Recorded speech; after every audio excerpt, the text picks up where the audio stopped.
En este vídeo vamos a hablar acerca de las diferencias entre HTTP y HTTPS. Para ello, ¿qué es HTTP?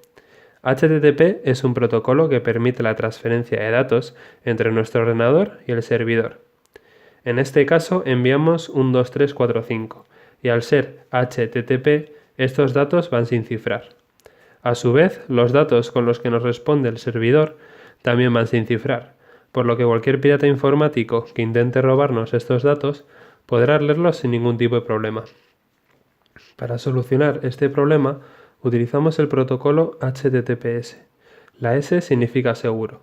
Esto quiere decir que los datos que se envían entre el cliente y el servidor van cifrados, por lo que si un pirata informático intenta acceder a los datos que estamos enviando, no podrá leerlos y la información estaría a salvo.